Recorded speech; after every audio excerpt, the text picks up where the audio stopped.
A lot of companies would love to be able to sell enterprise deals, but it's hard and it's a really tough nut to crack. So would love to kind of hear your process of how you went about cracking into enterprise as an early stage startup. What people forget is that a big company, it's just like 100 small companies put together in some ways. And so you don't need to get Pfizer, which is scary. You need to get this one person who works in mid-level management at a Pfizer or Amazon, whatever it is. And so what we basically did is we would just swarm a lot of these people on LinkedIn, because the reason I love enterprise is because you don't have one buyer, you have 15 to 20. That might seem overwhelming, but it also means you get 15 to 20 hits. If someone's like, oh, I'm not interested, or this person's not on LinkedIn, cool, you've got 19 other ones. And so we basically would just make a bunch of guesses about why is this valuable to different people in the organization, pitch like a bunch of different people at once. And then if you're pitching 20, 30 people, someone will get in, and everything from people who went to your same college or high school to people who saw your LinkedIn post and thought it was interesting. Like if you just either are a student, especially, you can pull the EDU card, just kind of try everything and swarm that group of people.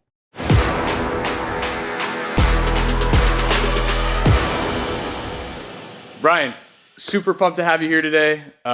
Ryan's a good buddy of mine from Babson.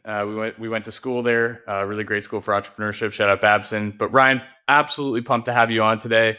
Excited to learn more about Arist and like the playbook that you guys have run to get off the ground and become like such an awesome company over the last several years. So without further ado, Ryan Laverty, pumped to have you on.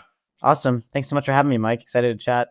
So I think like let's start early on, right? You kind of came up with this idea. I think you were at Babson at the time when you came up with Arist, if I'm not mistaken.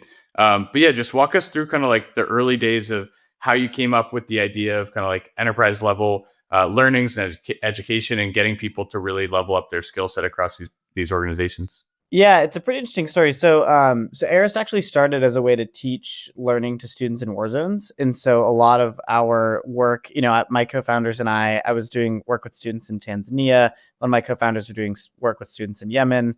And so we were all really obsessed with this idea of how do we get educational materials to people who do not have access to the internet.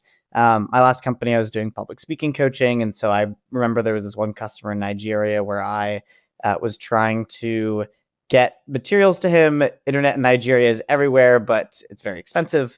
And so I ended up just WhatsApping him a bunch of, public speaking tips, exercises, try this thing, read this thing, practice this, send it back to me, etc.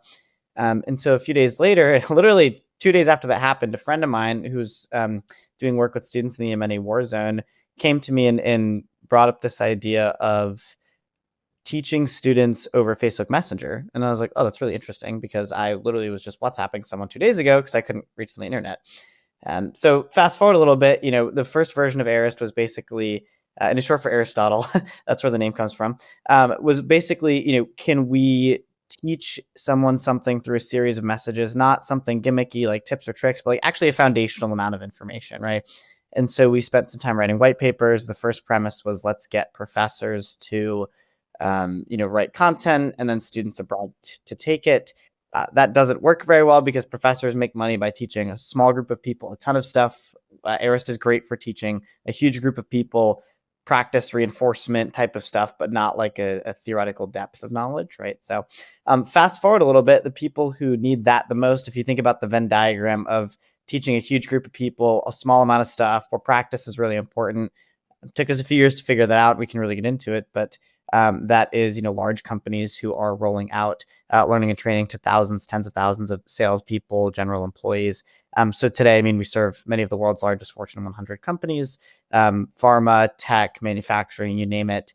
And a huge focus for us is still the nonprofit mission. We do a bunch of work with folks like, we've done courses with the Red Cross, the World Health Organization, refugee camps, right? And so we still will give a lot of free or very cheap platform access to nonprofits as well.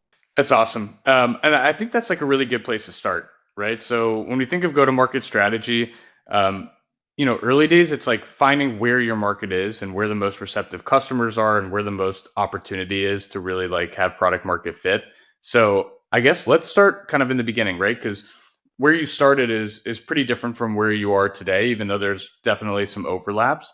So what was the process like for you of identifying the markets that were the biggest and that were the stickiest? Yeah, I'll also add a bunch of, literally this week I've had conversations with 3 different founders who've been like, hey, we're at 50K, 100K, 200K ARR. how do we get like the 10x level? And the counterintuitive thing, it's by doing fewer things, not more things, right? There's this assumption that people don't really learn about business till their years in it. I certainly didn't, which is like startups are kind of like an hourglass, right? You get more and more and more focused, then you get to a point, and that point you shouldn't hit until at least 10 million in ARR. And then you start, if not 100, and then you start to go broader, more products, more types of customer SKUs, etc.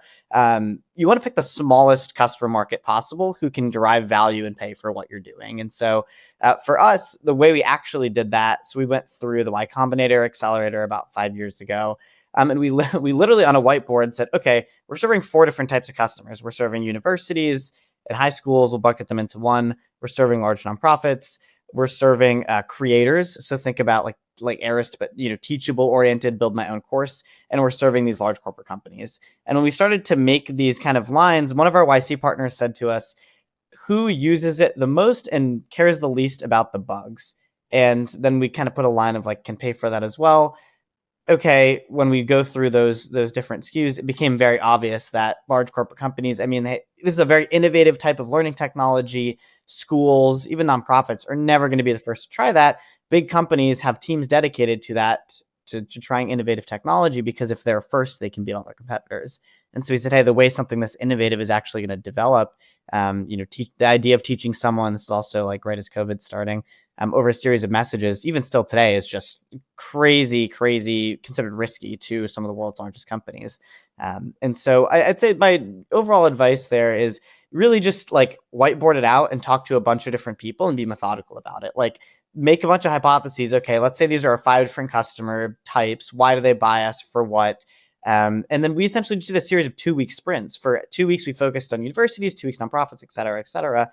And at the end of that, it became very, very clear, okay, this group, you sort of just feel the momentum. And I think that's what you want to feel, is people getting really excited, using it, kind of pulling it out of your hands and playing with value proposition and customer until something makes sense there.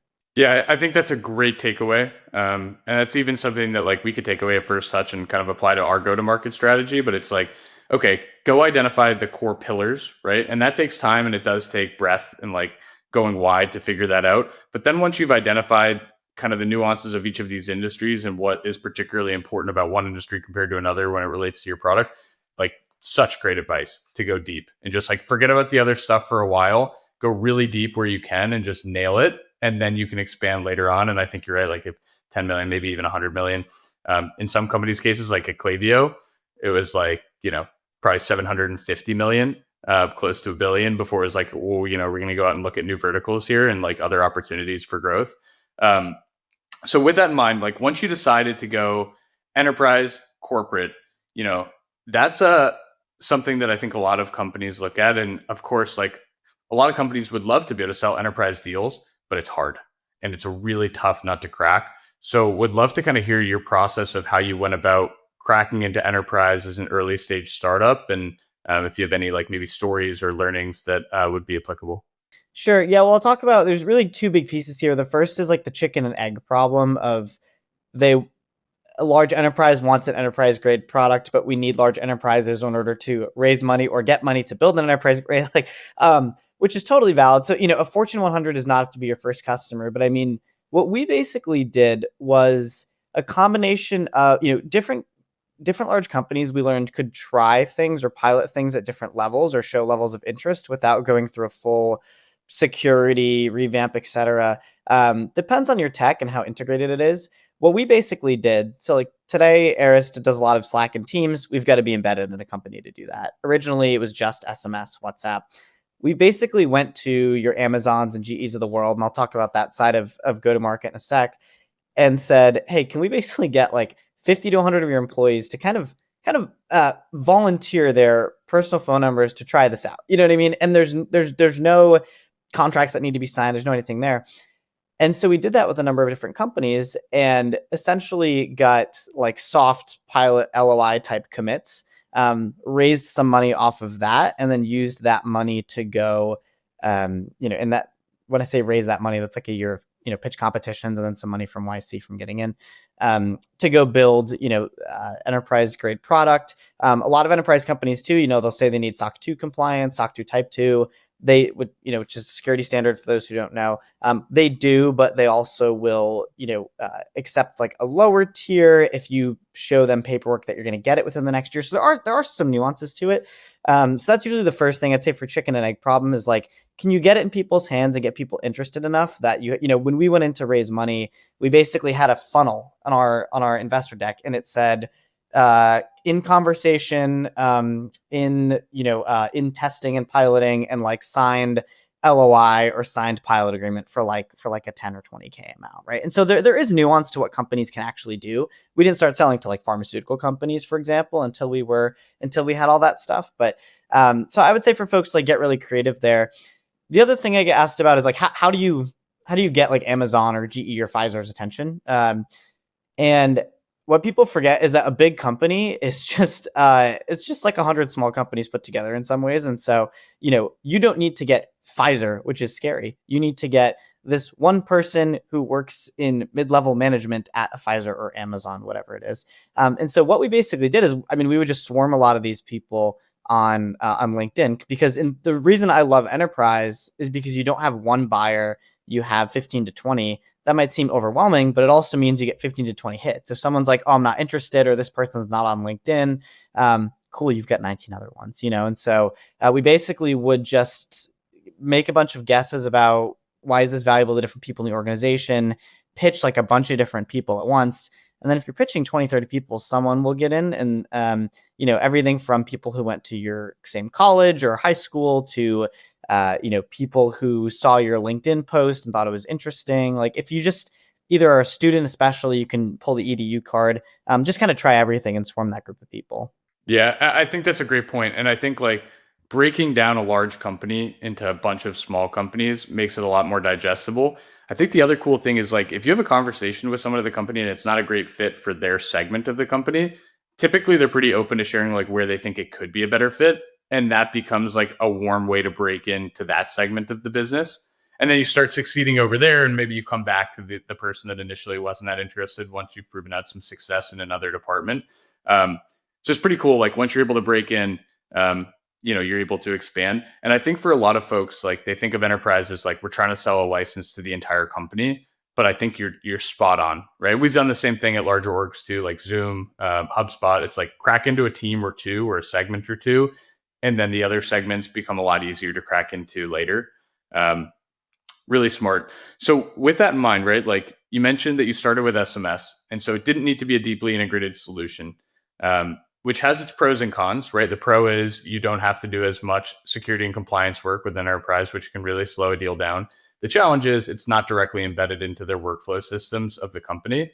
What was that process like for you in terms of like customer stickiness or user stickiness? Was that ever a challenge? Yeah, absolutely. I'd say the biggest thing in regards to tech is that, every company has their own security, even for something like SMS has their own security parameters, and there's a certain level of content sensitivity that they'll put on it. Like, I think the most challenging thing with stickiness, actually, outside of the tech, is that for big companies, the way that you're going to stick to something is not actually if that, like in startups, if that buyer likes you, you'll probably retain the contract, right? Or that you get some value for that immediate buyer.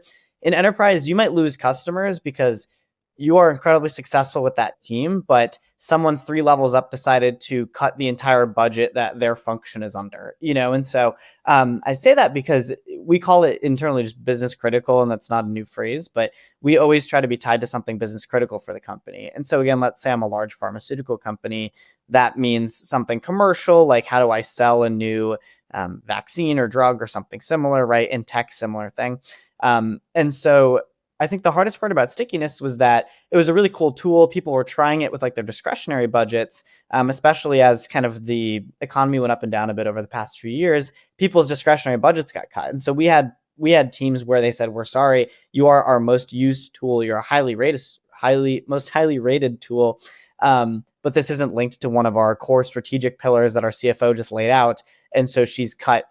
Our entire budget by 90%, anything that's not core systems, right?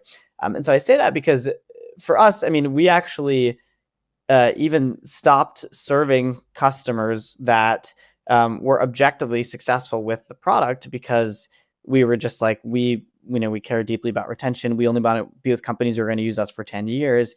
And that means we're linked to either saving the company a ton of money or driving a bunch of really measurable value for the company. And in the start, we had a bunch of people who we took as customers who were just like, this is a really cool tool. I want to try it out. But even their entire role wasn't linked to a strategic priority. Really interesting. So, how have you gone about linking yourself to strategic priorities? Is it a matter of doing strong discovery? Um, like what does that process look like to get attached? Yeah, it's a little bit of everything. So the first and foremost is just who are you selling to, right? And asking them why. And so in the early days, we were selling to lower level people. They were very smart, very well intended, but the most dangerous phrase is we think it would be cool if, or it would be interesting if, or I hate the word innovation. We want to be innovative. And like today, companies will tell me we want to adopt this because we want to be innovative. And I'll say why. And then I just get blank stares. Or like we want a, people will classify us as like a microlearning solution. They're like, we want a microlearning solution. I'm like, why? And they don't have, they don't have an answer other than we feel like we need one.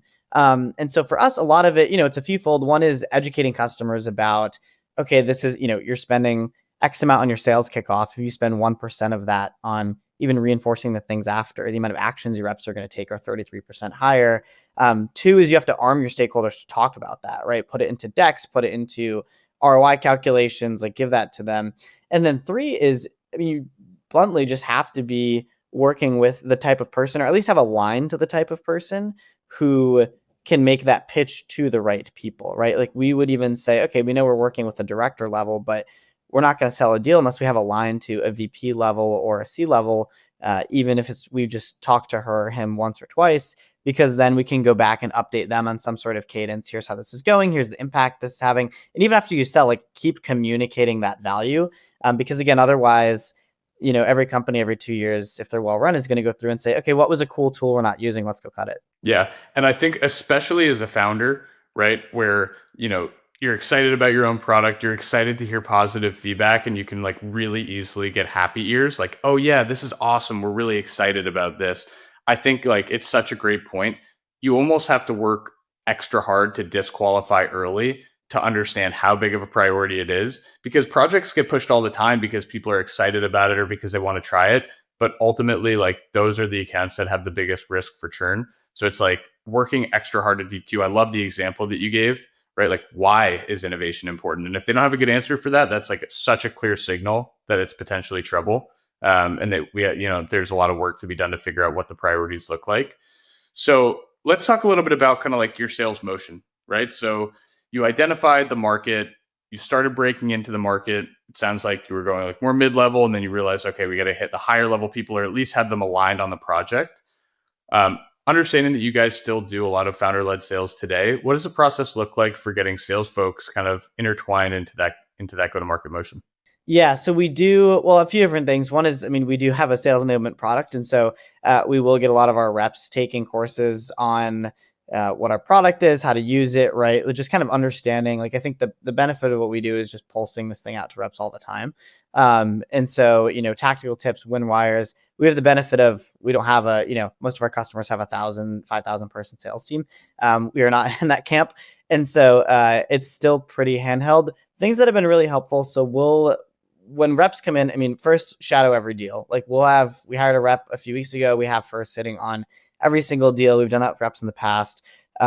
Just kind of sitting, learning. Gong calls are great. Watching every single gong call that happens. And I think you get a sense pretty quickly for reps within the first, I'd say, several weeks of, can this person articulate the value clearly? I think what makes a good rep is, anyone can understand what they're selling, but really just kind of I call it a quiet intensity kind of behind their eyes. Like you can tell they're really hungry. They maybe have a chip on their shoulder. They have something to prove to themselves a little bit. But at the same time, respectful, open-minded, ethical, easy to work with. And so I always, look for reps who have that. And so, that way, if they are naturally driven, I don't have to spend my time on, did this person do this thing yet? Did they check this out? I can give them this huge kind of bucket of resources and then throw a lot of these tips at them and give them lots of calls. And then the other thing I've started doing too is I'll actually take a few of my mid-stage deals and just kind of bring the person in on those deals. I'd say if you're trying to transition from founder-led sales and, we're still in this process, right? It's tough to give up. We will have reps, like I'll have them actually take a call or two with me and then take on the deal fully. And when I'm on that deal with that rep for the first time, I introduce them. First one's kind of a code led motion. That second deal, I have them leading. I'll give them like tidbits of insightful things to say out of the call because you want them positioned as the expert. You want them to get the respect. And that's tough to do when they're used to talking to the co-founder, president, CEO, whoever it is, and then go to talking to, a sales rep essentially. You don't want them to feel like they got changed. And so I'll even bring the person in and say, this is, and all this is true. I'm 27. My reps are far more, they're far older, more experienced than me. I'll bring them in and say, look, this is so-and-so. She's one of our partner experts. She knows way more about navigating a company of your size than I do.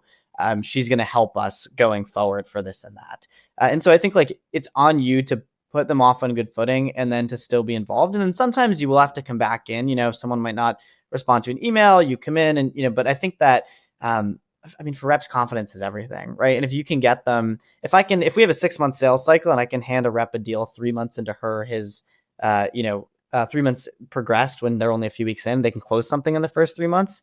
That's huge for their confidence and they're going to perform way better.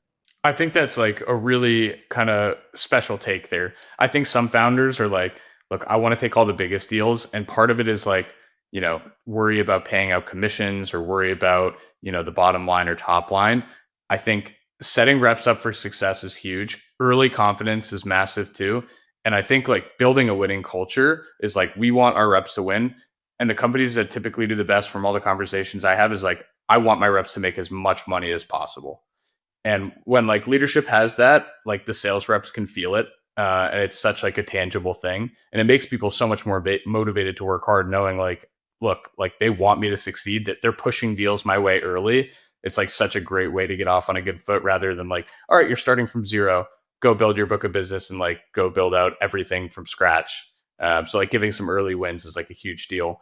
What does the hiring process look like for you? So I know you mentioned a couple of kind of the tangibles that you look for, but is there anything in particular that you do in your sales process or your interview process with reps that you think is like particularly helpful for folks to know? Yeah, a few things that I always look for. I mentioned like a quiet intensity. I actually did a post about this yesterday, so I'll have to link it or something. But a quiet intensity, I think you want people who are, it's a startup, right? So you want people who are naturally pretty entrepreneurial and take lots of initiative. I think the biggest thing I always look for, even above intensity, again, respectful intensity, that can go too far, is just a very high learning agility. Like no matter how experienced someone you hire is, the job they've done before is at least 40 to 50% different than the job they're doing now, even if they did the exact same job in the exact same industry. The culture is different, the type of customers are different, deals, structures, how you like, this, everything is different, right? And so the way I look for that, one, I love to ask people what they're proudest of in their career, right? It really shows like if someone's been working for 15, 20 years and the thing they're proudest of is something that's pretty kind of small or marginal, right? I think that tells me a lot. I love to ask them, tell me about something you've owned end to end completely by yourself that you're really proud of. Tell me about, I try to get them talking, right? Tell me about a time when, a deal really fell through the cracks and it was your fault, right? Because you're trying to see how do they take ownership, right? How do they kind of self-assess? Because you want people who are low ego and can do that. And then, we've done some projects and things in the past of like having folks pitch it and everything else. I haven't found that to be wildly successful, just because you either can have them pitch something they're brand new on and haven't learned yet, or have them pitch the thing they used to do, which is refined by a bunch of other people. In their profile, I also, the biggest thing with sales, this is I like for people who stick around, right? Like there's going to be ups and downs. There's a ton of salespeople who've had like this is the classic serial, 18-month person who goes job to job. Someone we hired recently had been at the last two companies for 9 years each. And so for us, we're like, we know this person sticks around. And then the last thing is I'll just ask them bluntly, like, look, this is a fast-paced startup. You've been successful. Like what makes you actually want to come work first? Like why even do this? Right. And in terms of motivation, you can tell pretty quick. Some people are like, oh, it's cool. Or I think startups are cool, or I might want to have an impact, versus a lot of people who are kind of like, I think this is the next big thing, and I really want to close a deal of this size, and I want a high velocity. Like there, you can kind of just tell. And so, I feel like my strategy, it's not very structured, is just get them talking about these things, get them to be self-reflective, and then just kind of trust your gut instinct to an extent. Yeah. So with that in mind, right? Like as you've hired reps, like typically do you see folks have more success that come from larger companies that have dealt with like enterprise sales at maybe big brands, or do you see more success from folks that have come from startups that maybe have had to kind of be more scrappy with the way that they operate? I mean, definitely smaller companies. We're in an interesting spot because we are a small startup selling to the world's largest companies. And so you need, with our CS team, we see this, a customer success team, we see this a lot. You need someone who both can navigate like the corporate speak and complexity and understands how a huge company works, but also has sold into, also knows how to work in a startup environment. Um, I the startup people always do better. I think the bigger thing is that it's so much easier to learn how a large company works or how to navigate a large company than it is to learn how to sell without a brand behind you. Like I think even you could have someone who sold at a relatively smaller company, but if everyone knew who that company was, it's just a vastly different sales process. For us, the things we actually break it down by are we say we're an innovative type of product. We are a category creator, even though we're very careful about that term. Like no one's ever done this type of thing before. We don't really have direct competitors. And we're almost always a new budget line item for a company. And so we're actually looking, and we don't have, these companies don't know who we are. Like if you came from LinkedIn, you're selling talent solutions, someone knows who LinkedIn is, obviously. They'll buy from you or they'll take your phone call. So we're actually looking for those things, no brand behind them, experience with a net new category, and then experience with the complex sales process, obviously. And so, for example, we've hired people from startups that have sold to universities. Really long sales cycle, takes lots of patience, has a ton of stakeholders, have to fight for every dollar, no brand behind you, every budget's under scrutiny, but still it's probably a smaller company, right? And so those are the types of things we'd look for more so. Yeah, that makes total sense. And I think like for sales reps too, right? I think the allure of startups for folks that sell at big brands is like really high, but it's challenging, right? And like there's a massive difference between selling for a brand that has really great brand identity and awareness compared to a company that doesn't. And I even see this like day to day with First Touch. Being a co-founder helps, of course. Like more people will answer your calls or like get back to you on email, but it's still hard. And as a sales rep at a company that has like relatively low brand awareness, like it's also hard and it's a grind. And so I love the way that you identify these people and look for people that might be a good fit based on the fabric of your company internally, but know how to navigate bigger companies. But also the way that you bring them in, right? It's like not start from zero and go build your book. It's like we're gonna ease you into this. We're gonna bring you into existing deals and actually let you close them.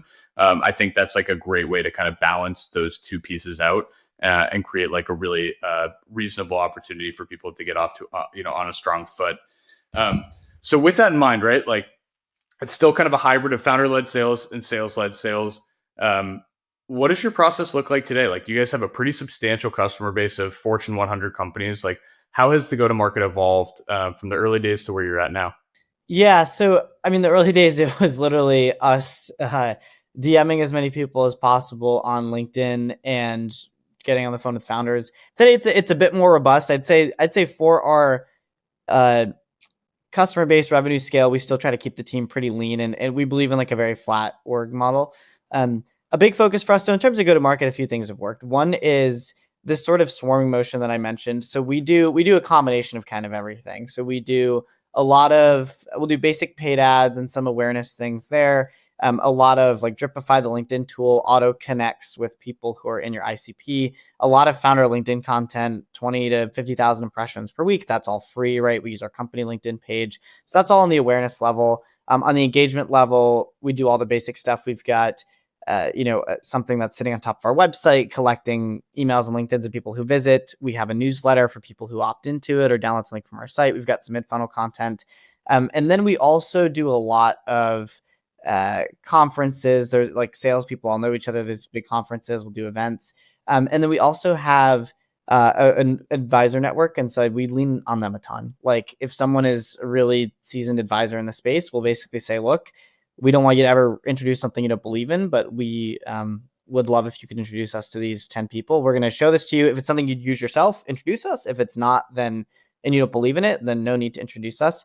And that's worked phenomenally. I think just being very genuine. And I think a lot of this comes down to like all of these marketing motions amplify a message. And I think so many people try to spend so much time on saying like what channels, what mix. I mean, for us, more than half our leads still come from either just direct outbound on sites like LinkedIn or on direct advisor referrals, right? All these other motions, things like events are very spiky, but all these other motions like ads and SEO and organic content, they're ramping and they get us some stuff. But I mean, I talked to the founder of a multi-billion dollar company and he was like, oh, we had this big marketing motion. And I said, oh, at what scale? And he goes, oh, up to 10 to 15 million ARR was just all outbound. Um, and an email is kind of destroyed as a channel now, but I was like, oh, okay, that's interesting, right? And so we are investing in those for the future, not really the present. I guess last thing I'll say here is that the best ideas have a natural virality to them, and I think that a lot of founders spend so much time on how about I DM 1,000 more people on LinkedIn today, and they really should spend time on really in the early days hone in on like why is someone going to use you, what's compelling, what gets someone to respond, and then kind of go mass blast, right? Like I'm going to text all of your reps something that does have a natural virality to it, right? Like, okay, text. We never thought about texting reps. Our opener used to be people check their learning system every 6 weeks, but check their text or teams every 6 minutes. And so that would get someone to be like, I'm interested enough to learn more. That's kind of the sweet spot for that. Yeah, I think two good points there, and one that I'll start with. So this is a common theme. We talked with Tom Coburn last week, and Tom ran Jebbit, founded and was the CEO of Jebbit. Very similar, like startup selling into big enterprise. And one of their big unlocks was their advisor network and being able to like break down some of the big doors with folks that were trusted by those companies and the folks that work at them. So that's a really great common theme, right? If you're a startup and you're selling into enterprise, like that seems like a must do if you're able to do it. And then two, I think like you're totally right. Finding message market fit is like people don't talk about it a lot. Like I think there's three types of fit. There's product market fit, content market fit, and messaging market fit. And like in order for each of those channels to work well, you have to do a really good job of iterating and figuring out what's going to resonate with people. People talk about product market fit all day long, but the messaging market fit and content market fit are the two things on the go-to-market side that like really kind of accelerate a business. So yeah, let's talk a little bit about content market fit, right? You're pretty active on LinkedIn. Like how has that channel been for you for awareness? Do you feel like you have folks that are engaging with you that are kind of like within the ICP, et cetera? Yeah, absolutely. I was actually in a meeting about this yesterday, and someone on my team had just met with the leader of a growth agency. And for lack of a better term, they just said there's all this like AI BS out there. Like there's all this noise. Anyone who does any sort of growth marketing has known that for the last like 6 months, all of your insert whatever SEO, paid ads, organic content is just getting shot because everything's getting flooded with all this AI content. And so, I mean, video has been great for us, like videos on LinkedIn. We've done some highly produced, some founder video. I'd say the biggest thing I'm getting at though is authenticity is everything. Like we have tried a combination of everything, and the things that perform best are me either talking about the founder journey or about our product or about our customers, just kind of low budget, getting on my laptop or phone and being like, hey, everyone's at like, look, I've spent 7 years in this space. I've written 3 white papers on this subject now, and I've talked to hundreds, if not thousands of people over that time period. Like the way people are trying to do this thing is actually wrong, and a lot of our content is pretty contrarian in the space. I mean, the toughest part about what we do is that learning is very hard to measure and learning outputs are hard to measure. And so we've done a ton of really in-depth academic studies, things over a few years, shown that people remember more, take action more, like shown this is a better way to learn than sitting someone on a Zoom session or in a classroom. Most of the people we're trying to sell that idea to just say, I don't believe you. I learned well and I turned out okay, sitting in a classroom, getting waterboarded by PowerPoint, right? And so they're like, that's fine, right? And so that's really what we're trying to convince people of. I would say that it probably takes us 15, 20 touch points to get someone there. And so I think of LinkedIn really more as like an engagement channel than a conversion one. I mean, DMs can be a conversion channel, but you just have to get things that are adjacent to your population. I think like Austin Hughes from Unify, I know him. He does great content, and it's all about founders and growing Unify. And a lot of it's not about the concept of warm outbound that he does, but it's stuff for founders because he knows his audience is founders. A lot of ours is just stuff that learning professionals or sales professionals are going to care about, even though it doesn't have anything to do with what we're actually selling them. Yeah, that's a great point. So yeah, shifting gears a little bit, like how do you guys quantify ROI with learning? Right? Like, do you guys plug into any type of analytics? Would love to learn more about that piece. Yeah, so we measure a bunch of different stuff. So there's a few tiers to this. The first is what most big companies is something called an LMS or learning management system. Fancy word for just a giant record store of did Mike take his course today? And so level one is like completion rates, answer accuracy rates, quiz scores. We've got all of that stuff, but that's really where most other stuff stops. Level two is learner reported metrics. And so because we're spacing content out over time, we actually get far more accurate data than everyone else.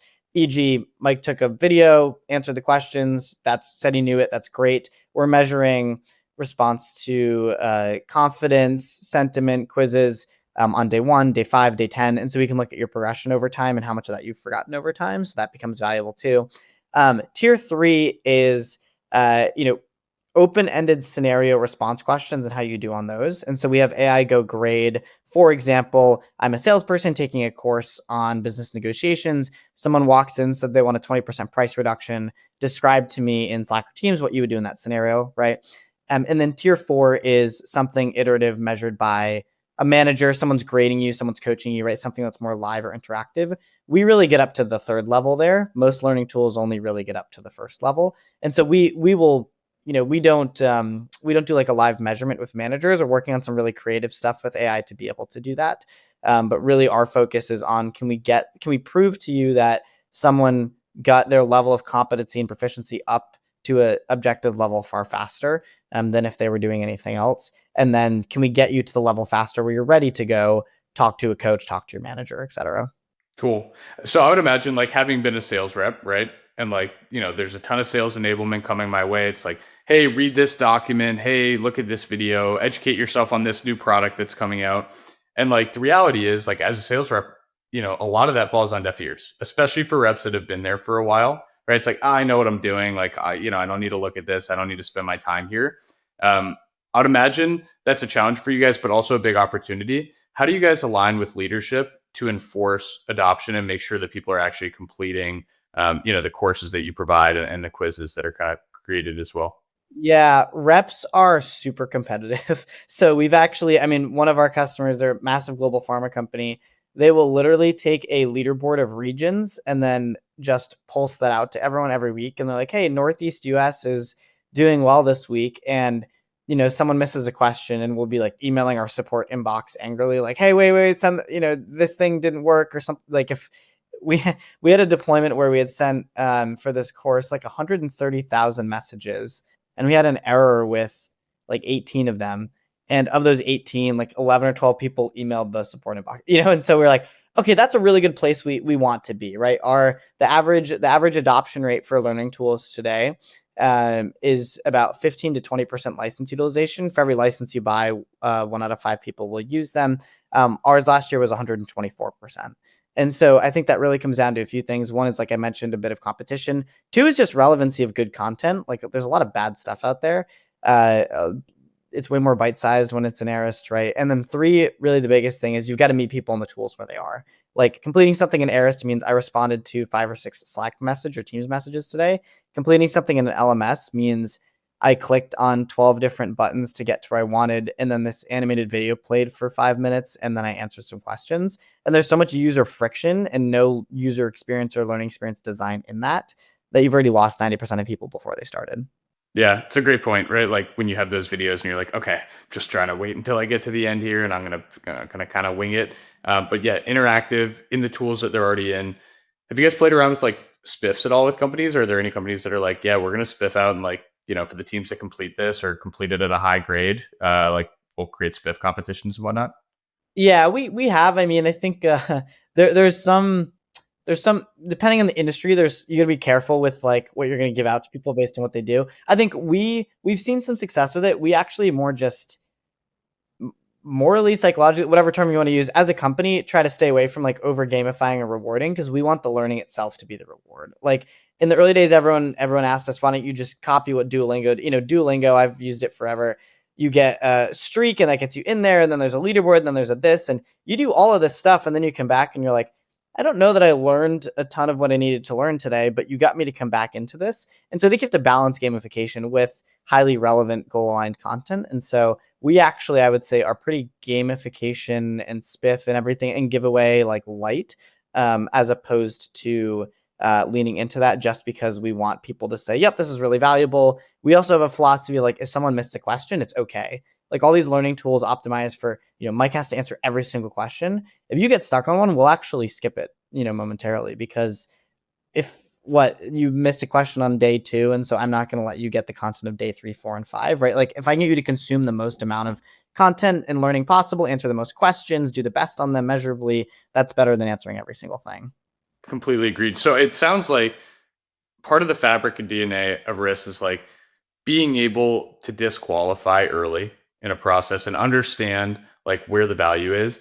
And now it sounds like when you actually implement your product, you're like, I don't want to gamify it, because gamify it creates like inauthentic feedback loop, and like it can kind of skew the data in a way that might make it look really good, but maybe it's actually not. And so it sounds like you guys have really stripped away a lot of kind of like those, call it like artificial levers that companies might use early to like grow revenue or to like show really great metrics, so that you've really gotten like some core metrics and can iterate really accurately. Would you say that's like relatively accurate? I would, and I think it's an always evolving process. Like we don't say, "Hey, no to all gamification." We say, I think light gamification is important to get someone initially engaged. I think that most learning today, think about the master classes of the world, leans so heavily on entertainment that you forget that you're not learning. And we never want to be in that position. Like there's no data to support entertainment makes someone learn more. It just makes them pay attention long enough for you to say they paid attention. And so I think we just try to lean on other things like content relevancy. I learned this. I'm going to come back to this because this was helpful, etc. Yeah, that's awesome. Well, Ryan, it was an absolute pleasure having you on today. Like so many good learnings to take away. Pumped to keep watching, Risk grow. And thanks again for popping on. Awesome. Of course, Mike. Thanks so much.